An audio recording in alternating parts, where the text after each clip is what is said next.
Republican congressman from Indiana, in focus now. Member of the House Armed Services Committee and Veterans Affairs Committee as well. Congressman Banks, so important for us to talk today as we await the Pentagon. Your top line thoughts on what we're learning about what happened at that gate at Kabul airport. Well, Harris, this is a tragic. I'm heartbroken thinking about the many lives that have been impacted, our service members, the lives of the Afghans who have been helping us over the last 20 years who are trying to get to the airport to potentially get out of a Taliban-run situation in the country.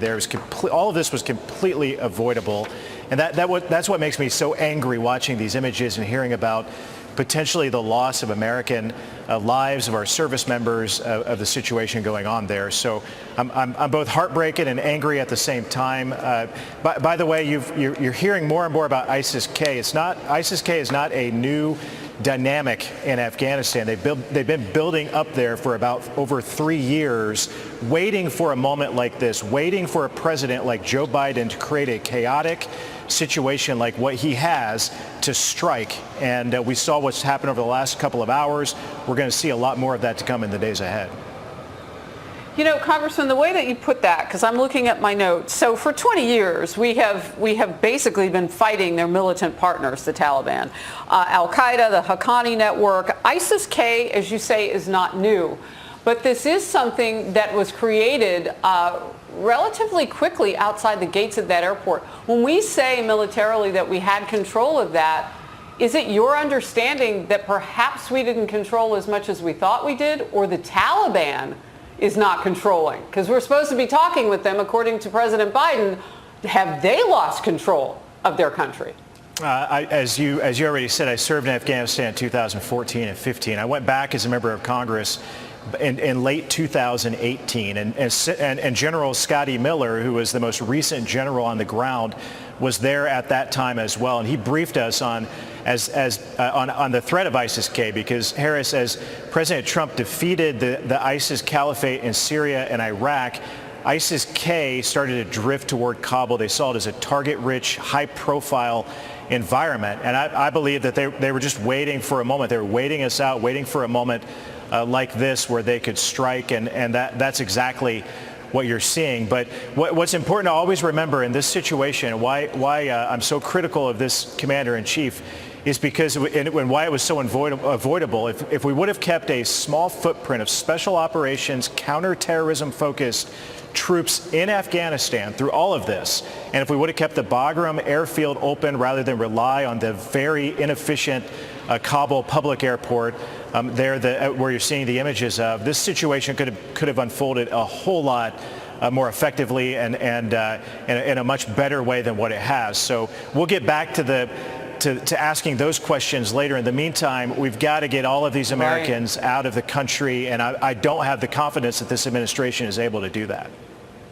So Congressman, just real quickly, because I mean, you can talk tactics with us now and with some specificity, because every American is wondering, if we were there, what would we be doing? We're getting mixed messages on the ground. We're being told to get to the airport. We're being told the airport's too dangerous to get to. So you know that you have people in other parts of the country that can't get there now.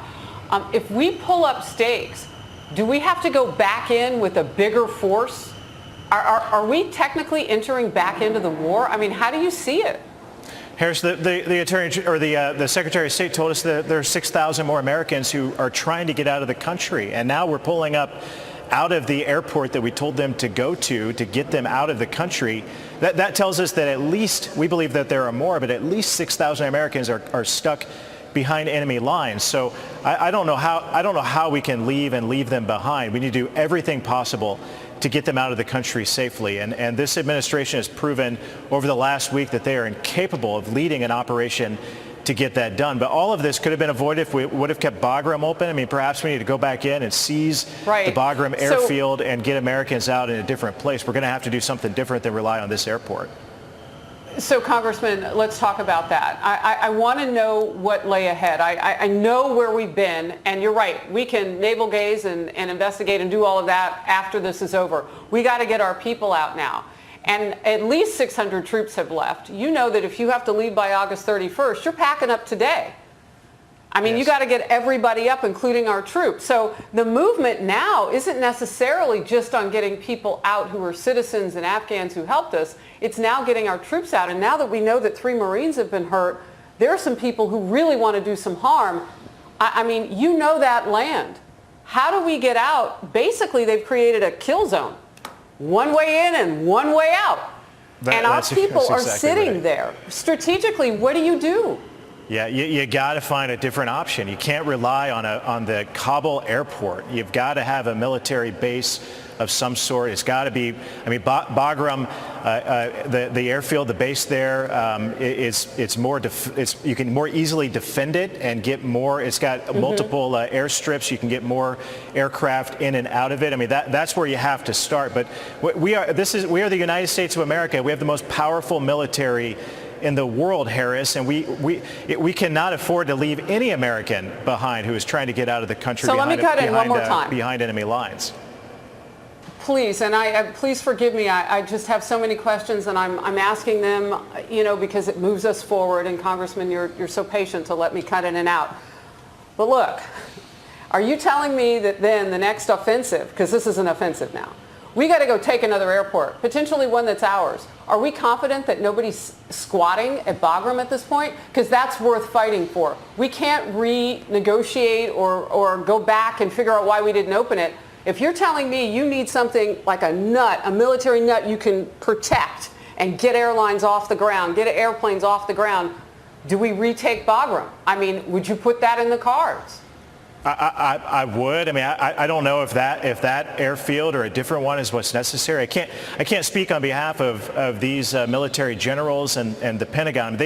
Harris, they've so poorly handled this over the last month that they put us in this situation. They are to blame for what's going on. But right now, it's not about blame. It's about how do we get over 6,000 Americans out of the country safely and immediately. And to do that, it's going to take a lot more force there on the ground than what we have. We can't afford to pull up stakes and leave. We've got to do everything we can to get every American out of the country safely, and that's going to mean more American military power in the region to get that done. And it's Joe Biden's fault and his Pentagon, his team's fault for causing this situation. But that's a conversation for tomorrow. Today, it's about doing everything we can to get every American out safely.